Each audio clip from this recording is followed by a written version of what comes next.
This podcast episode was made possible in part with support from Sacred Rights, a project funded by the Henry Luce Foundation and the E. Rhodes and Leona B. Carpenter Foundation and hosted by Northeastern University. Sacred Rights is a project that supports public scholarship on religion and provides resources and networks for scholars of religion committed to translating the significance of their research to a broader audience. I recommend you learn more about Sacred Rights on their website at sacred-rights.org or find Sacred Rights on Twitter at sacred_rights.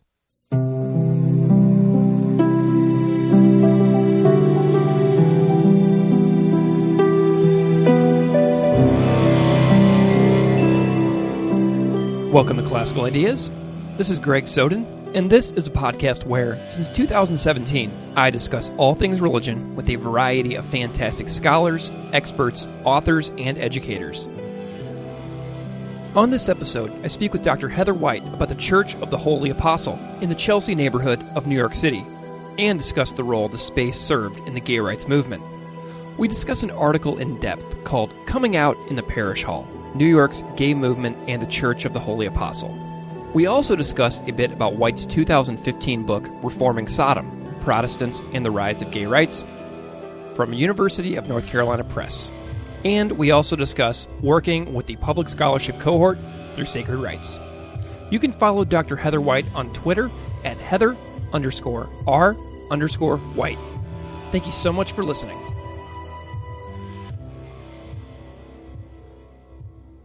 Dr. Heather White, thank you so much for joining me today. Thank you for having me. It's good to be here. I am delighted that you're here, and I'm wondering if you can spend a moment and introduce yourself a little bit to the listeners out there so they know a little bit about who you are and what you do. I am a scholar of American religion and gender and sexuality. I'm currently a visiting assistant professor of gender and queer studies at the University of Puget Sound, which is in Tacoma, Washington. And I'm the author of one book, which I wrote myself, Reforming Sodom, Religion and the Rise, or actually it's Protestants and the Rise of Gay Rights.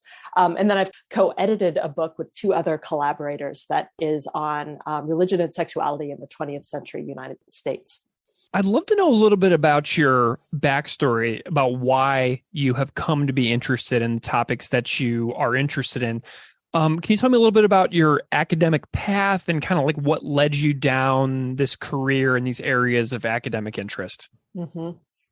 Yeah, it definitely has been a unexpected journey in a lot of ways. I didn't grow up, or as a student in college, I didn't foresee going into a PhD program. I had a major, I grew up in an evangelical Christian sort of context. That was my religious background growing up. And that was in Raleigh, North Carolina. And I ended up in college at Eastern University, which is and was sort of the place where the evangelical left camped out. And that's sort of the one institution that they could claim as the evangelical right took over most of the rest of them. I didn't know that when I went to college there, but it was a great place for giving me a different understanding of religion, a very different understanding of how religion connected to politics than a lot of people would have seen in other contexts. And I went from there into seminary, even though at that point I wasn't part of a tradition that ordained women. So it just sort of felt like I had questions, and seminary was the place to pursue them. And it was at Princeton Theological Seminary that I came out as a lesbian, coming out is a long journey. Sure. So there was like first initial steps that happened there. And then took a year off, and at the encouragement of a lot of people, applied for PhD programs. And when I was applying for PhD programs, I was more interested in early America and gender and sexuality. I had done some work on sort of colonial religious encounters among European, Native American, and African diasporic people. And that was sort of like the area that I was fascinated with. But I migrated over time. While I was a PhD student, sort of my interest sort of came into the 20th century. And it was as a doctoral student really looking for a dissertation topic. I had I had lots of dissertation ideas, but none of them were right. And what I ended up focusing on was mainline Protestant churches and debates over LGBT sexuality, but with a focus on how they happened, which at that point was not something anybody was writing about. The earlier debates that later gave rise to the more public discussions. And that's the content of Reforming Sodom. Did you have any like inspirational folks that were kind of like working with you on the process for Reforming Sodom? Like, tell me a little bit more about that book process, because it's just a really fascinating story every time. Mm-hmm. Well, I was really lucky to be able to work with Marie Griffith, who is a scholar of American religion and gender and sexuality, who sort of was appointed as a professor in the religion department at exactly the moment when it worked for me to work with her as a dissertation advisor. And then I also got a lot of mentorship from Mark Bowman, who was the director and is the director of the LGBT Religious Archive Network. And he was one person who really talked me through some of the work he was doing in collecting archives of movements he had been a part of through his life as sort of movements of inclusion and LGBT acceptance in mainline Protestant churches. I had formative conversations with John D'Amelio, who's a scholar in gay history as well. I mean, I can continue with a list of names. Mark Jordan, who also works on theology and sexuality and writes about LGBT stuff and religion, was another important person. Rebecca Alpert. I mean, it really feels like I had a dream team of people who work at the intersection of religion and queer history and queer politics, involved as conversation partners and as mentors along the way. Wonderful. What was the reception for that book like in the aftermath of the release? Like, how did you feel about the post-release time period? You know, it's the thing that no one tells you about writing a book is like, it's terrifying to let it go into the world at a point when you can do nothing to change it, right? The editing and revising process is there's a amount of control you still over it. And then you just let it go and like people read it without anything you can do to say about how to do it. So it got a lot of great reviews, and I've been really pleased with the variety of contexts, variety of disciplines that are reading it in law, in queer history and queer studies, as well as religious studies and American religious history. So it was exciting and terrifying to see the reviews roll in, to see people posting about it. And I don't have a measure for I'll say it just felt amazing to have a book out in the world. After you release this book into the world, tell me a little bit about kind of like your next steps, like finding your next projects and areas of interest that kind of lead you more to where you are today. The project that I have started working on after that was something that had been hatching along the way as I was working on Reforming Sodom. And for a long time, I thought it would be part of the book. And it's archival stuff and interview stuff that I found as I was researching. In fact, some of the first interview that I did for my dissertation project was with a former pastor of the Metropolitan Community Church of New York, who told me about the parish hall where all the gay groups in New York were meeting. And I sort of made a note of that and proceeded on, but kept a file of the groups that were meeting at the church and different pieces of information that I found out about it, again, thinking that this would be part of the first project. And it grew to be too big to fit. And it wasn't like a lot of Reforming Sodom ended up going earlier into the early 20th century. So it became another project and a separate thing that looked at how the Stonewall movement was meeting in a church.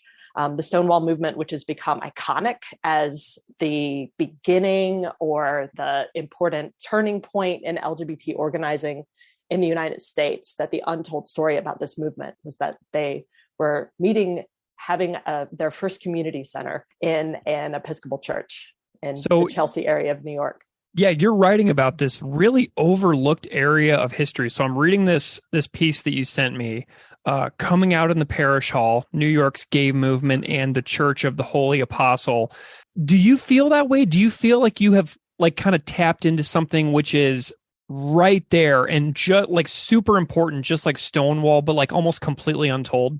Does feel that way. I mean, and I'll say it feels that way when I was writing Reforming Sodom. It felt that way. It just feels like in so many ways, religion is the untold story in the context for understanding queer movements. But what I love about the Holy Apostles story is how it is just right there at the point, like in the context of this moment that is probably the most well-known in queer history.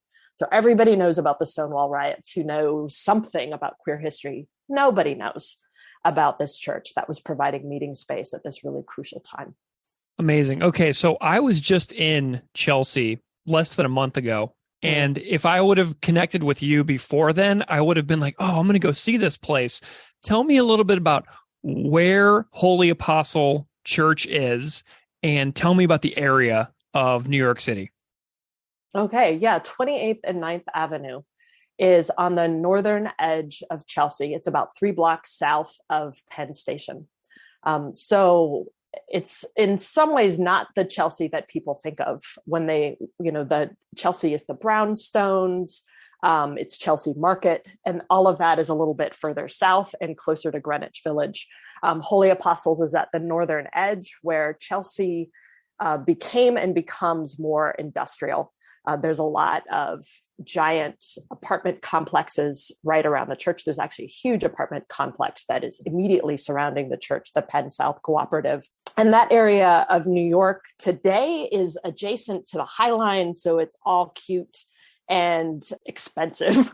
Yeah. But in the 60s and 70s, that was sort of a no man's land because it was the center of a whole series of redevelopments, so-called slum clearance, where city developers were taking out entire blocks of the city and building in their place more modern, updated apartment buildings. But what that meant was massive displacement of the people who were living there, many of them poor, many of them people of color.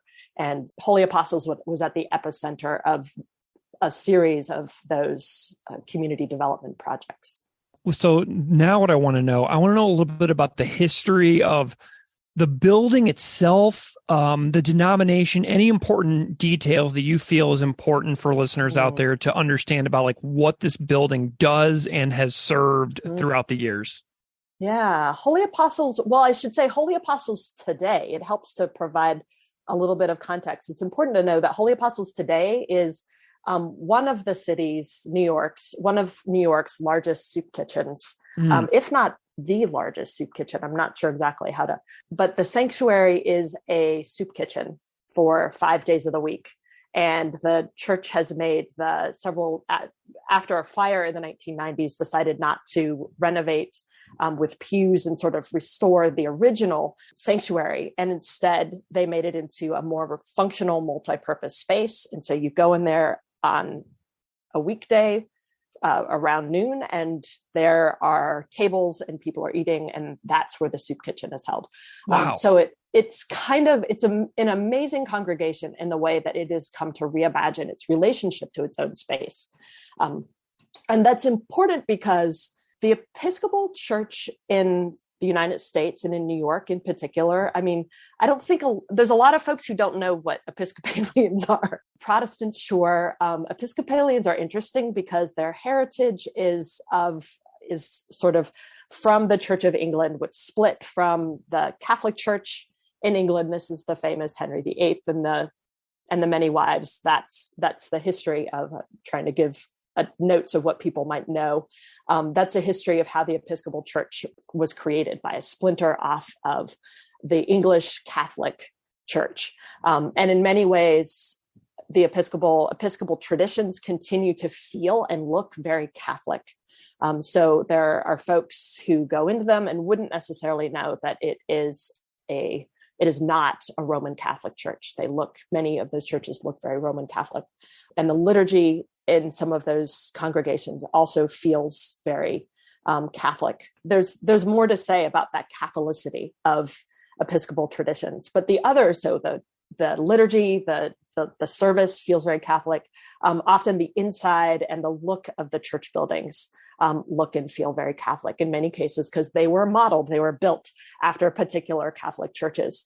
Holy Apostles is one of the earliest of these buildings in New York City that are intentionally styled after Catholic traditions, and it hasn't gained the fame of some of the other more. There's a whole field of ecclesiology that I've only begun to understand as a sort of theology of church spaces that was huge in the 19th century when so many of these spaces were built.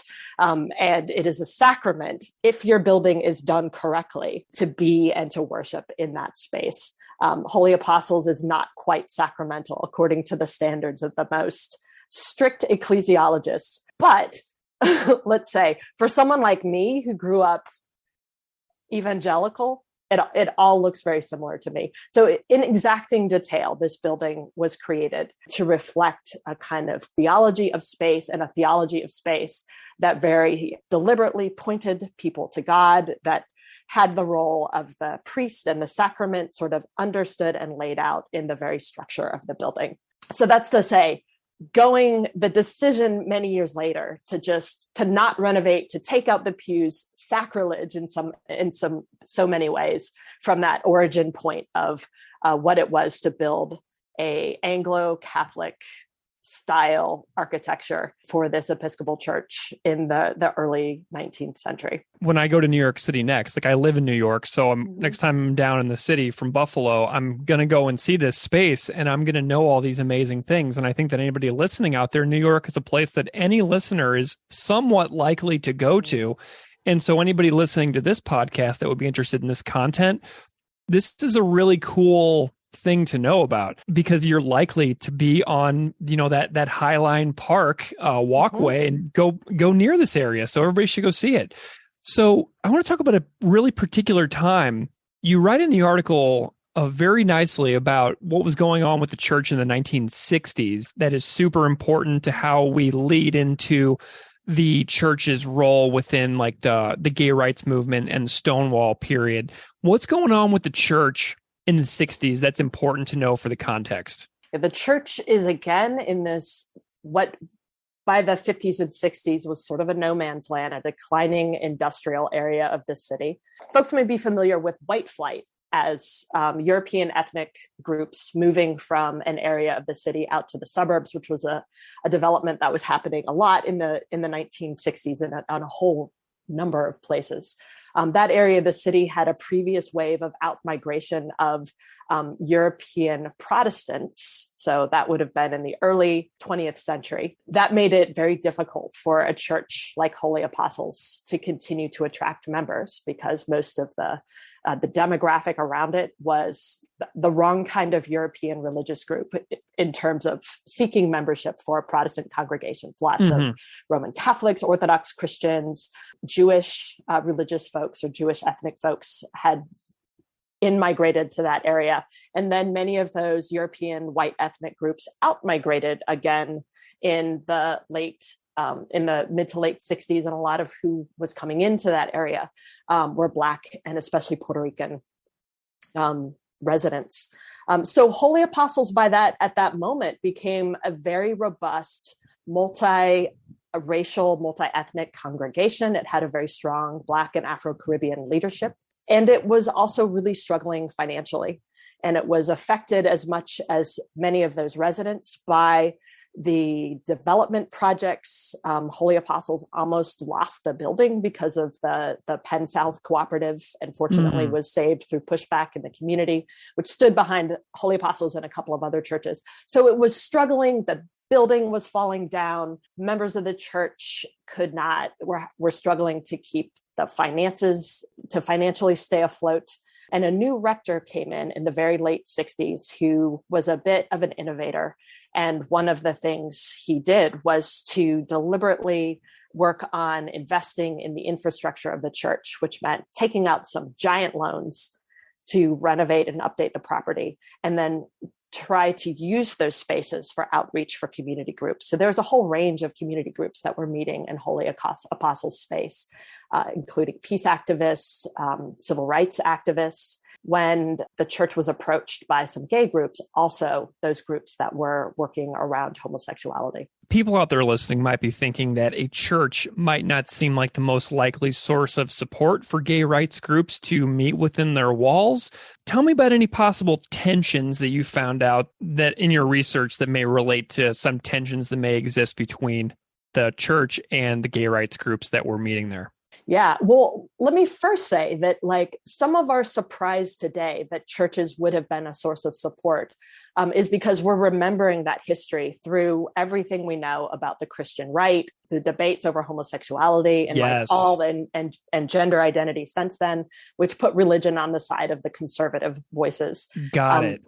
There was a really different picture in the 60s. And in most places in the US, the first gay community center effectively was in a church. Churches were really important as community centers for a whole range of activist groups on the left, and that included gay rights groups. So in many ways, gay rights groups followed the peace activists, the women's liberation activists, and the whole range of civil rights activists into churches where they were able to hold meetings. That said, it was complicated. Gay groups, many of them understood religion to be the root of homosexual oppression.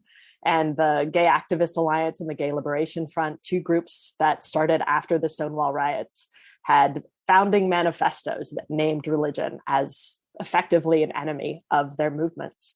And there certainly, even if the Christian right wasn't organized around homosexuality at that point as a political issue, churches and other religious institutions were hardly friendly as these activists were growing up to understanding sexuality in open and more complicated way. Like marriage was still the norm, right? In a way that was not. So that's to say, experientially, religion had been traumatizing for many of the activists who were involved in these movements. And experientially, many of the people who were members of Holy Apostles Church were a little reticent initially when it came to some of the expectations, or not even expectations, the things that these gay groups who were meeting in their space wanted to do. So one of the first controversies that Holy Apostles addressed as a congregation was whether or not to allow homosexual dancing in their parish hall. That was 1969, the summer of 1969. So as Stonewall was happening that summer, one of the things that the vestry committee, which is the decision-making body of the church, they were discussing among themselves whether the West Side Discussion Group could hold a dance every week in their parish hall. And there was some initial reticence, but they actually voted yes. One of the first dance scenes in New York that wasn't held in a mafia-owned gay bar that would be threatened continuously by police intrusion. So one of those dance scenes was happening at Holy Apostles every Wednesday night. Amazing. Are there meeting notes from that committee at Holy Apostles Church that document these meetings where they're arguing and discussing this issue? I do have records of the vestry meetings. Yes. That's so cool. And they're funny. I mean, you may have, if you've read committee minutes, they're sort of wonky sounding, and it's all in the past tense, and it's very spare. There's so much more I want to know as I'm reading. Yeah. It's a page and a half of typed notes. Tell me a little bit about the Gay Liberation Front and the Gay Activist Alliance, these groups in New York City that were prevalent at the time. The Gay Liberation Front started about a month after the Stonewall riots. And there were already existing gay groups. There was a group called the Mattachine Society, which the funny word that they used to describe themselves is they called themselves the homophile movement and a homophile organization. So homophile, you could probably guess, is a word that sort of is a departure from homosexual, that emphasizes same-sex love. That's the phile part. Those existing organizations were reformist in their sort of in their orientation. And the new groups starting up after Stonewall were much more radical and wanting to protest and do direct action on a more mass level than was comfortable for the existing homophile groups. So the Gay Liberation Front, initially gathered for some of those earlier meetings with the Mattachine Society, and then very quickly splintered off to do their own thing as an activist group. And then the Gay Activist Alliance started several months later as a splinter off of the Gay Liberation Front. And the key issue of difference between those two groups is the Gay Liberation Front wanted to be in alliance more directly with many of the other activist groups on the New Left, and especially groups like Black Power and civil rights or more race-focused groups. And that was a difficult alliance to hold and required a level of patience, I think, and putting aside of the direct focus on gay rights. And there were activists that were unwilling to make that alliance building their priority, and decided to start the Gay Activist Alliance as a group that would be single issue focused on gay rights. Are there any? They started in December. Are there any specific names of key figures that you think the people out there should know in this situation, either within the church or within the activist groups? Let's see. I mean, it's interesting. The question of names is so interesting because all of them were collectives in many ways. Certainly they were leaders in those groups, but many of the names that I could throw out were important locally, important to people in the group, but wouldn't necessarily be familiar. I will say that the names that some folks may be familiar with would be people like Marsha P. Johnson and Sylvia Rivera, who have become well known as trans women of color, although that wouldn't have been the language they used at the time, that were participants in the Gay Liberation Front and the Gay Activist Alliance that started the Street Transvestite Action Revolutionaries, STAR, as a activist organization that worked for and with especially sex workers, trans folks, gender nonconforming folks, and many of them were also people of color. So you've got some stuff in here, some conceptual stuff within the piece as well that I wanted to have your take on, your thoughts on. The importance of religion. So we're talking about a lot of history and events with regards to the gay rights movement, but you have a metaphor that is woven throughout the piece where you said the metaphor of religion as the room. And I'm wondering if you can just speak to that a little bit, because I found it really fascinating and compelling the way that religion and the gay rights movement can coexist in this way, in this metaphor. Yeah, religion as the room. That metaphor came from a number of places. I mean, one place it came from was contemporary conversations with LGBT individuals and groups, and especially those with religious backgrounds who feel frustrated that religion isn't a conversation in the room, right? There's a sense that you have to sort of check your religion at the door in order to enter into what's understood as a more secular-minded kind of space and secular-minded activist groups. And I'll say that's not true everywhere, certainly. But there is a way that religion sometimes feels like it's not a natural ally, right? Mm-hmm. And you can imagine why that might be. So that was one of the things I was thinking about. The other thing I was thinking about was there's a historian named David Hollinger who writes broadly about the New Left as an activist milieu in the 60s, and talks about what he calls ecumenical Protestantism. So that would be the more liberal leaning Protestant churches as a halfway house for conversations about diversity and pluralism that facilitated sort of what we now know as a more secular political orientation toward liberalism or toward even progressivism. That Protestant churches facilitated that, and the metaphor was as a halfway house. So that is a provocative metaphor. And then, of course, I'm researching the space that these groups are meeting in.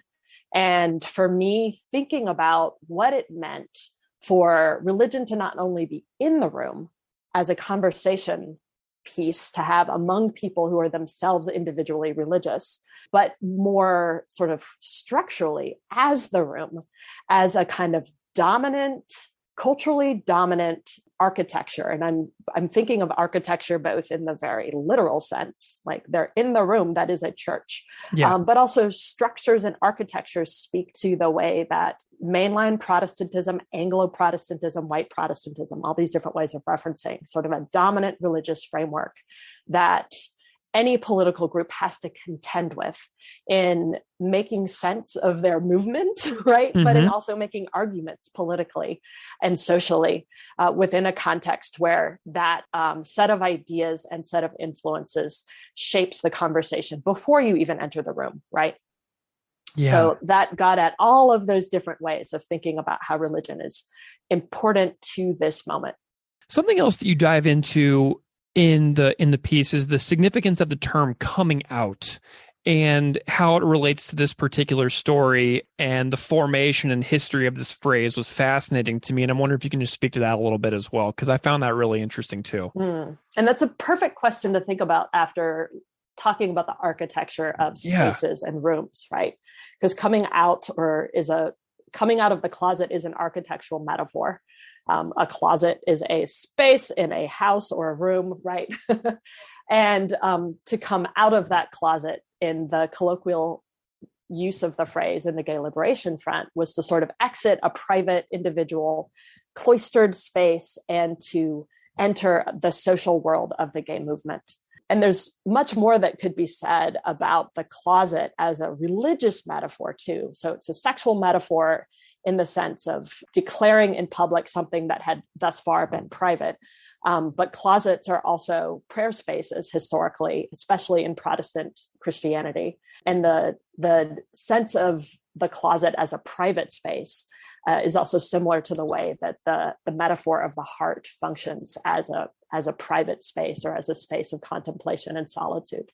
So coming out of the closet in many ways, was first and foremost a way of talking about making public one's sexual identity or gender identity. But there was also many ways that the movement at that time was contending with the legacy of Christianity or Judeo-Christian traditions and their influence on dominant understandings of homosexuality.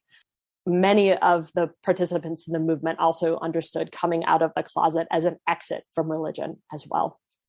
What a fascinating history. And you've given me a new spot that I want to see next time I'm in New York City. I love learning about this stuff. Thank you so much, because these are the things that you can go and see with our own eyes today in these modern cities, and being able to like step foot into these spaces, knowing histories like this makes such experiences so much more compelling.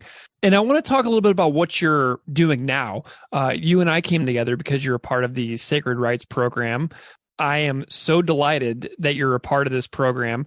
And I'm wondering if you can tell me a little bit about what this process of being and working with Sacred Rites and being a part of the 2023 cohort has been like for you so far, and how you're finding the experience.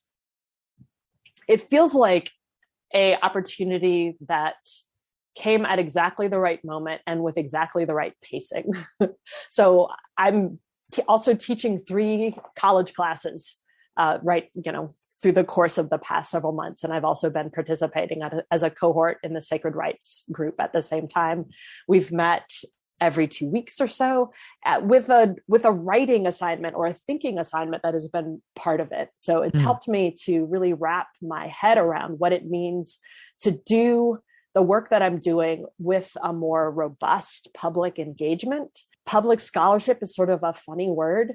It also makes me ask, like, what is private scholarship? But in some ways, a lot of the work that happens in academic spaces is semi-private scholarship. It's hard to access the journals that are part of academic writing. You have to pay tuition to take the courses, and public scholarship is taking that knowledge, taking that information, and really engaging, taking the fence and the tuition and the paywall out of it, and working to make it accessible on a much broader level.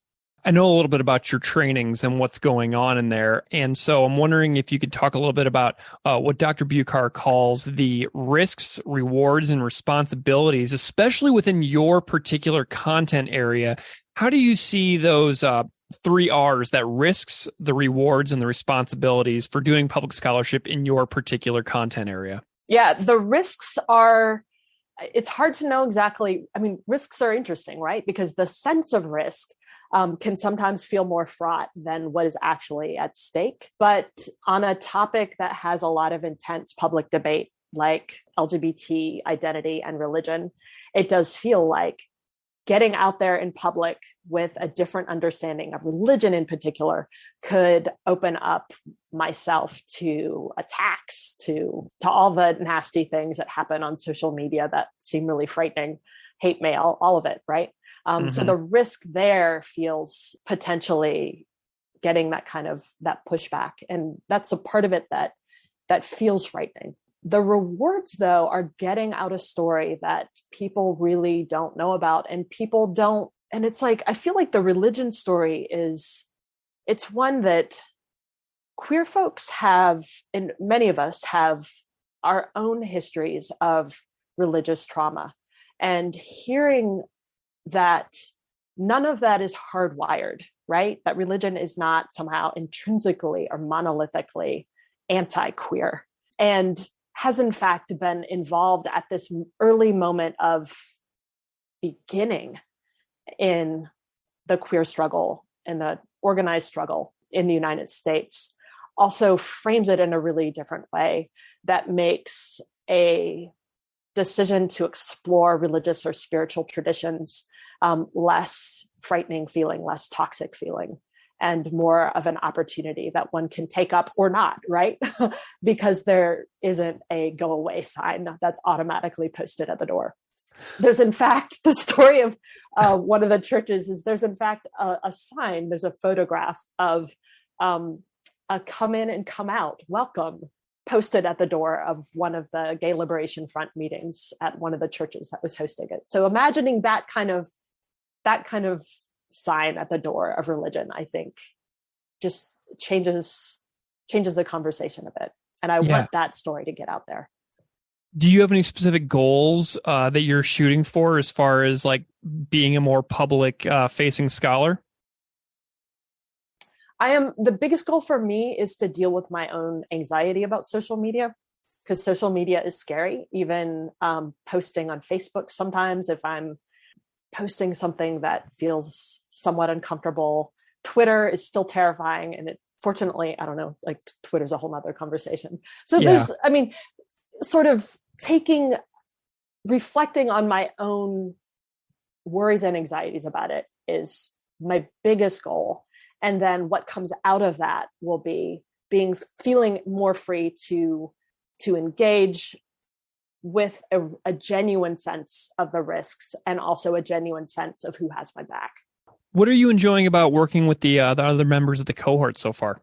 We have really great conversations, and they're coming from so many different places.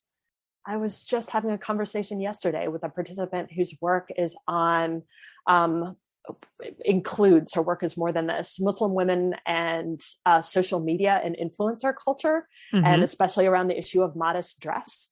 And we were having this conversation where I am working on understanding the different ways of understanding modest dress that have nothing to do with the more Western US secular American notions of modesty as patriarchal. So she is telling me about horseback riding in hijab and modest dress, and that I'm like diving, I'm like, wow.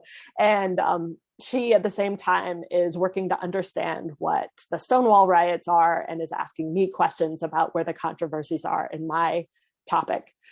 So the conversation partners are fantastic in that group. And I think put right in front of us the kind of connections that can happen if we're working broader than our more narrow disciplines and subject areas. So it's such a great first step as a way of thinking about what it means to engage a public.